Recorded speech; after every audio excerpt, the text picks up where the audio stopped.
Hello and thank you for joining us on the Capitol Report on NTD television. I'm your host, Steve Lance. The nation's vaccination campaign is expanding to children as young as 6 months old. Some locations are opening vaccinations for the youngest among us beginning this week. This following the FDA's authorization and CDC's recommendation. The Biden administration had pre-ordered millions of doses and is encouraging parents to get their kids vaccinated. About 18 million children under 5 would be eligible. For children in the U.S. aged 5 to 11, less than a third are fully vaccinated since the option became available last November. White House COVID-19 coordinator Dr. Ashish Jha appeared on CBS earlier today, where he stated that the vaccines that were recently approved for children under 5 are safe and effective. He urged parents to have their children vaccinated. Here to discuss is Chief Medical Officer at the Convention of States, Dr. Jeffrey Barkey. Dr. Jeffrey Barkey, thank you so much for joining us. My pleasure. Appreciate you having me. Dr. Barkey, I want to get your reaction to comments White House COVID-19 coordinator Dr. Ashish Jha made. Here's what he said. These vaccines have been thoroughly tested. Millions of children above the age of 5 have gotten these vaccines. They're exceedingly safe. And we expect confidence in these vaccines to build over time in this population. What's your reaction to these comments? Well, listen, that's simply not true. I'm not anti-vax, but I think it's important that we tell the truth first and then let parents and adults make informed decisions about whether or not to get vaccinated or not. And the problem with authorizing this vaccine, so remember, the FDA approves the product, the vaccine, then the CDC decides who it's going to recommend it for. And to recommend this product to 6-month-olds makes absolutely no sense whatsoever. So to start with, there is no COVID emergency, especially as it relates to younger people. It simply doesn't exist. Not my opinion. If you go to the CDC's own website, and do this, by the way, don't believe me, do your own research. Type in CDC COVID death by age, and you'll see, and I did this morning, just over 1,000 deaths of people less than 18 years old. That's over a 2-year period. So while every death, of course, is tragic, the reality is every one of those deaths occurred in a child that had significant underlying comorbidities. Healthy children simply do not die from this illness. So it doesn't make sense to authorize this vaccine under emergency use authorization for kids less than 18, let alone 6 months of age. Doctor, how common is it to see such a doubling down on the efficacy of any vaccine that, and especially this one for all intents and purposes, is still experimental? Well, it is experimental. By definition, a product that's being used under emergency use authorization definitionally is investigational, and it makes no sense whatsoever. The EU authorization gives these vaccine companies blanket liability protection. So if you're injured or your child is injured by one of these vaccines, you have no recourse whatsoever. The other problem is these vaccine studies were done before the emergence of Omicron and its variants. So we don't even know if it'll work against Omicron and its variants. So it just simply doesn't make sense. So we're actually hearing and seeing, and even on a personal level, hearing of many folks at relatively young ages who are dying of undetected heart conditions. Relatively unusual to hear, people in your immediate circle, 2 or 3 people, 40, 50 years old. Is there any way to know if these conditions may have been related to the vaccine? I mean, is there any process or coordination in terms of finding out if some of these unexpected deaths could be attributed? How will we ever know? Well, of course there's a way to know, and that's what the CDC should be doing. You may remember a few years back there was an outbreak of measles at Disneyland, and the CDC and the National Institutes of Health sent teams of researchers out to investigate. They should be doing the same with these adult so-called, we're familiar with SIDS, sudden infant death syndrome, but now there's a new one, SADS, SADS, sudden adult death syndrome. We've never seen this before, and a full and thorough investigation should be undertaken. It's ridiculous what's going on here. And, the part that makes me the saddest is the FDA and the CDC already have trust issues amongst the American public. And for them now to authorize and recommend that a 6-month-old receive a COVID-19 vaccine when they're not at risk, and there have been no long-term safety studies with these products, is going to erode whatever little trust is left in these organizations, and that's not a good thing. Dr. Jeffrey Barkey, thank you for joining us. Thanks for having me. Appreciate it. Gas prices have dropped a few cents, but still linger at record highs. The president today says he's weighing a few options to help Americans pay for their gas. This as the White House is smoothing out a disjointed message over whether or not President Biden will meet with the Saudi Crown Prince to talk about oil production. NTD's Melina Wisecup brings us more. The national average price for gas trickled down a few cents over the weekend, but it's unclear if this trend will continue as the oil market jumps around. President Biden today continuing to point fingers at oil refinery companies. They're going to move to alternative energy, renewable energy, and they don't want to get stuck. Well, guess what? There's a logical transition to be made here. And I want an explanation from them as to why they aren't refining more oil.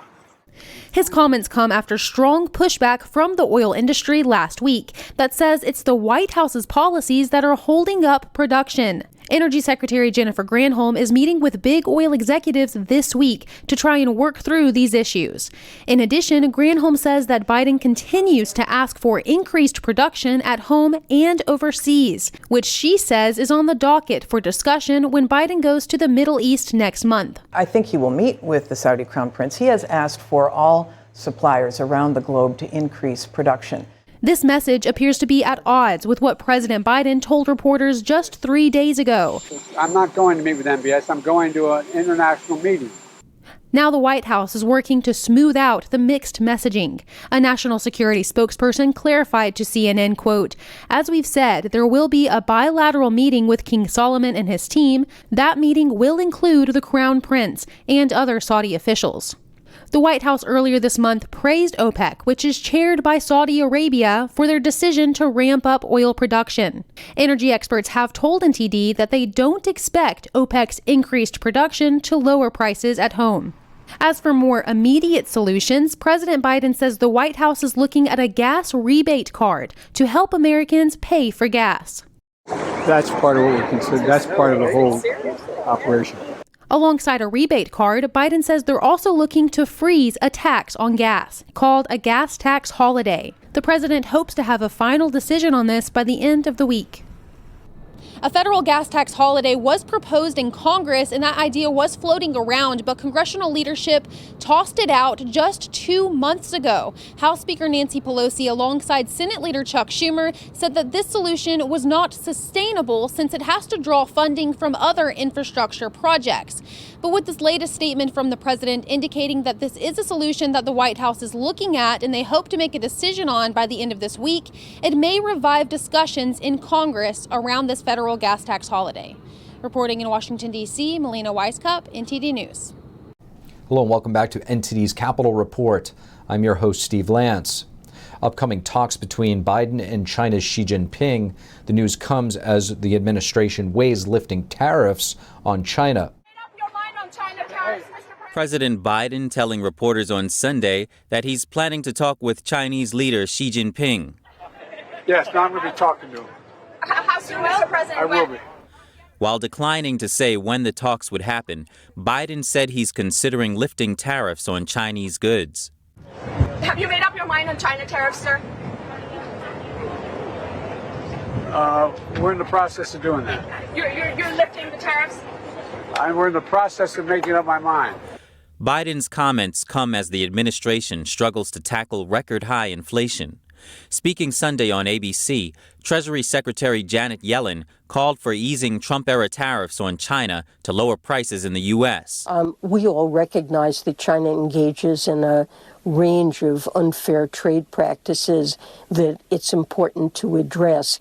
But the tariffs we inherited, some serves no strategic purpose and raise costs to consumers. But not everyone in Biden's cabinet agrees. U.S. Trade Representative Katherine Tai has advocated for keeping the tariffs, saying last month that tariffs are just one of many tools to fight inflation. Tariffs are a tool in the economic policy toolbox. There are a lot of other tools at our disposal, and all tools are on the table as we think about our short-term and our medium and long-term needs. Former President Trump imposed up to 25% tariffs on billions of dollars of Chinese goods. It was to combat the Chinese regime's unfair trade practices. Meanwhile, soaring inflation is fueling recession concerns. Former Treasury Secretary Larry Summers says it's coming.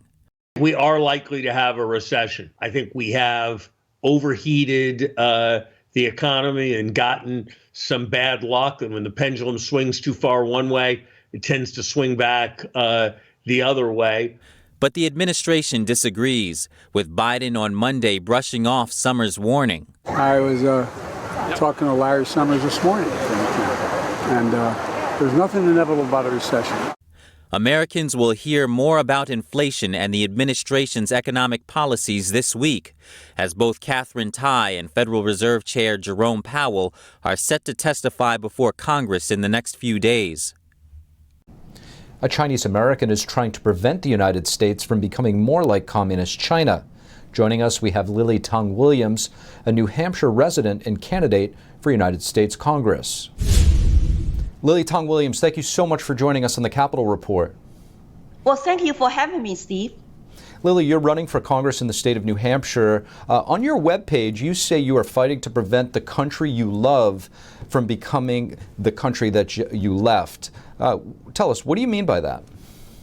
Well, I am a Chinese immigrant. I was born and grew up in communist China. When I finally made out China to come to this country for freedom, prosperity, I thought, the Declaration of Independence and the U.S. Constitution are going to protect me forever. That's why I came here when I was almost 24 years old. But it took me 20 years to wake up in this country, and I noticed there are lots of the trends, the things are going on. It's just very, very concerning to me. Lily, can you give us some specific examples of some of these manifestations that you're seeing that are kind of reminding you what it was like in communist China? Well, when I was going to schools to teach middle school, high school, and college students, and as a speaker for victims of Communism Memorial Foundation, I noticed our public schools, they do not spend much time to teach real history to our students. And our students actually really are drawn to Bernie Sanders and his socialist policies. And they are drawn to AOC people and think that the government should offer lots of free stuff. And, that's what Mao did. Mao offered free stuff and communism to the peasants in China and under his regime. And of course, the students here don't know that. 14 million people, peasants who supported Mao, were starving to death during the mass famine. And then I saw the last 2 years the division of society, the riots, the looting, and the anti-racism, social justice movement remind me of Mao's identity politics in China, oppressor versus oppressed, and the 5 red classes and the 5 black classes. And today you see our American citizens are more divided than ever to fight each other and trying to cancel each other and shut you up. You don't have free speech anymore if you don't agree with us. It's kind of terrifying. Lily, what do you say to those who say or think that it could never happen in the United States and that all of this talk about communism in the U.S. is just being alarmist? Well, that the young people always say, we're not communist country. We just want more welfare. We want more free stuff. But the policies that the progressive want to adopt in D.C., they are socialist policies. And like Lenin said, the goal of socialism is communism. But our young people who don't know the history and just don't even know much what happened to us during the Mao's Cultural Revolution. I call today's young people social justice warriors who are brainwashed to advocate for more government, to silence others. They're like red guards. I was one of the Red Guards and went through entire school indoctrination under Mao, so I know the terms they use, the tactics. Like equity is a communist term. Why are they using equity every day by our corporations and DEI trainings in our schools? Everybody proudly use that by elected politicians. And then you see this rise of authoritarianism. The government elected officials think they have this super moral constitutional, they don't have constitutional authority, but they have this authority to rule over us instead of respect our individual rights, liberty to choose. And during the pandemic, you saw them shutting us down. Stay home, close churches, close schools. You must take a vaccine. You must wear a mask. Otherwise, you lose your jobs. You get fired. If you say something not politically correct like me on Facebook, I go to Facebook jail. I've never thought I would be censored and self-censored in my new country. So would you say that part of the danger of this communist ideology is how hard it is to recognize as it is taking shape? It is hard to recognize by our regular American people and the students because they have never had the comparison. But to immigrants like me who fled socialist and communist oppressive regimes, we see the writings on the wall. I'm not the only one who is terrified. There are lots of people like me who are terrified, who call out. Right now, what's going on in this country is a new Marxist cultural revolution that we saw in South China. Yeah, I mean, there are some people are silenced because they're afraid to come out publicly.